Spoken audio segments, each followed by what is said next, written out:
હા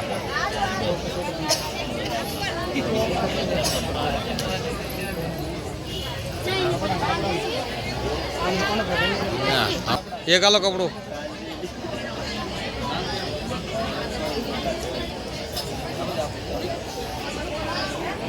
ભાઈ લઈ લે રેડી શેણના બાપુ આપણી વસાવેલ બધી સંપત્તિ અનાજ મુઠ્ઠીભર અનાજ માટે ગામ લોકો તરસતા રહે અને આ અનાજના ભંડાર ઉપર હું જો એરોની માફક બેસી રહું તો મારી ખાનદાને લાગે અને મારો માનવ ધર્મ લાગે. આપણે આપણે બધું દાન આપી દીધું છે, હવે આપણો ગુજારો કેવી રીતે થશે? અરે શેણીની માં, જો ભગવાને દાંત આપ્યા છે તો ચાવવાનું પણ મળી રહેશે. અને બીજું કે ભાલ પંથકની અંદર મારો ભાઈબંધ મેઘાનંદ રહે છે. ચાલો તૈયારી કરો, કાલે સવારે ગાડું લઈ અને ભાલ પંથકના પંથે ભળીએ. એક વાત કહું શેણના બાપુ, આપણે જેને આશરે દુષ્કાળ કાઢવા જઈએ છીએ એ આવકારો તો આપશે ને? અરે શું વાત કરો છો શેણીની માં, મારા ભાઈબંધને તમે ઓળખતા નથી. તમે જોજો તો ખરી, તેની મહિમાન ગતિ આપણા હૃદય અને આંસુ ભીની કરી નાખશે. ભલે તો ચાલો શેણના બાપુ, ચાલો.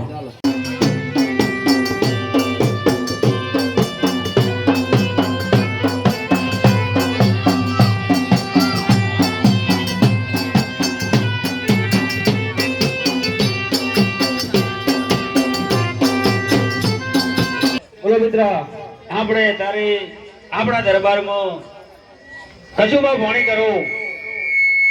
આજે આનંદ જેવો દિવસ છે, કસુબાની શરૂઆત કરો.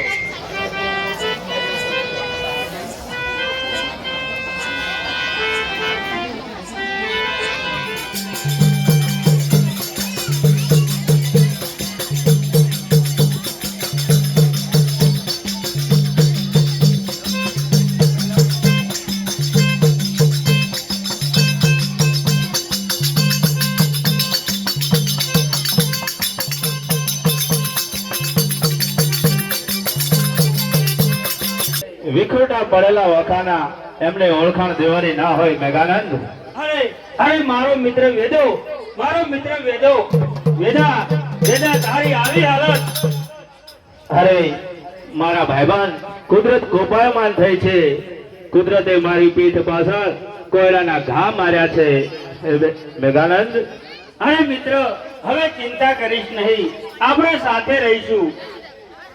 હા, દુષ્કાળ ગાળવા આવ્યો છું અને તો તારી રજા હોય તો તારા આગને ગાડું છોડું. અરે મિત્ર, આ શું બોલ્યો?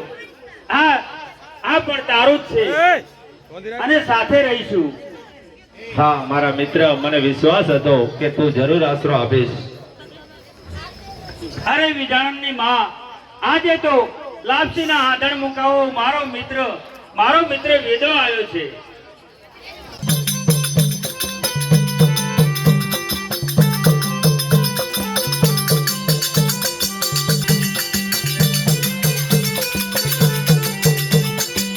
તારું આ જંતર વગાડવાનું બંધ કર, તો તને આંખો ખોલ તો તને દુનિયા દેખાશે.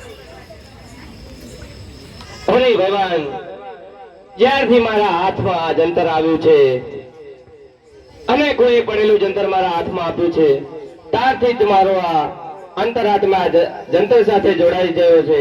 અને હવે તો માત્ર જ્યારે મારું પ્રાણ જશે ત્યારે જ આ મારા હૈયેથી જંતર છૂટશે. વેરો અરે ભાઈ, આ બાજુના ગામમાં માતા ભરથરી અને રાજા પિંગળા અને ભરથરીની ભવાઈ રમવાની છે અને વેશ ભજવવાના છે.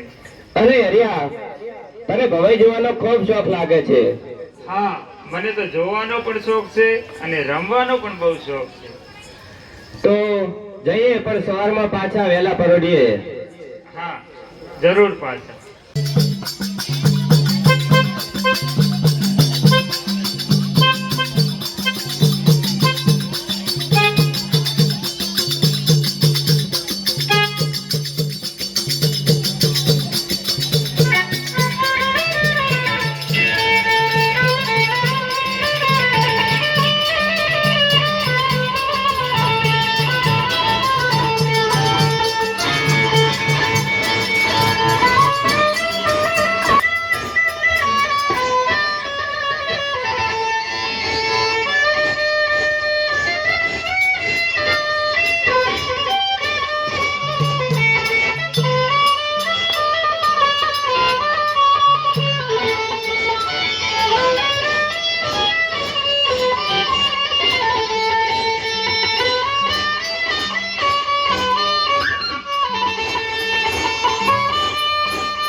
અરે મિત્ર, કાલે ભરા દરબારની અંદર જે વિજય આનંદે વાત કરી એ વાત ઉપર મને બહુ જ દુઃખ લાગે છે, એટલે એ જ વિચારમાં છું.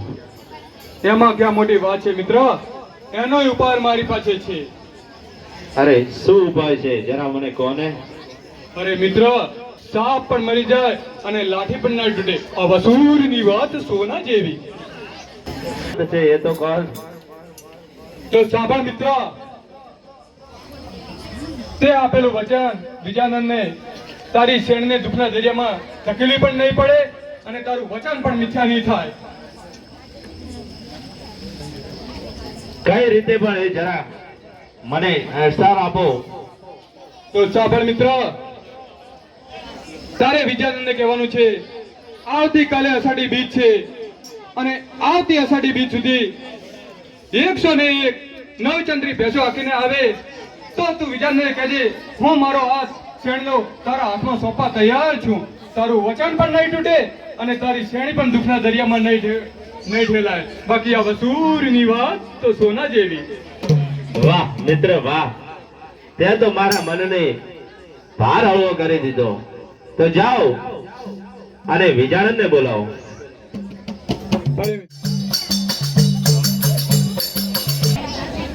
આપે ડાયરામાં કેમ બોલાય? અરે આવ વિજાનંદ આવ. તે ડાયરાની અંદર જે વાત કરી હતી એ જ વાત આજે ફરીથી ડાયરામાં હું કરું છું. હવે આજે તો અષાઢી બીજ છે અને અષાઢી બીજ એટલે ખેડૂત માટેનો તો રૂડો અવસર કહેવાય. અને આજથી આવતી અષાઢી બીજ એટલે કે 365 દિવસ અને 365 દિવસની અંદર 999 જો નવચંદ્રી ભેંસો તું આ 12 મહિનાની અંદર લાવી અને મારા આંગણે આવીશ તો મારી દીકરી શેણીનો હાથ શુક્રથી હું તારા હાથમાં સોંપી દઈશ. આપની તમામ શરતો મને મંજૂર છે, કારણ કે મને શોખથી રમતા નથી આવડતું. મેં તો પ્રીત ઉપર દાવ ખેલ્યો છે, પ્રીત માટે બધું ગમે તે કરવા તૈયાર છું. પણ આપે 8 મહિનો કીધો એટલે મને એક વાત યાદ આવી.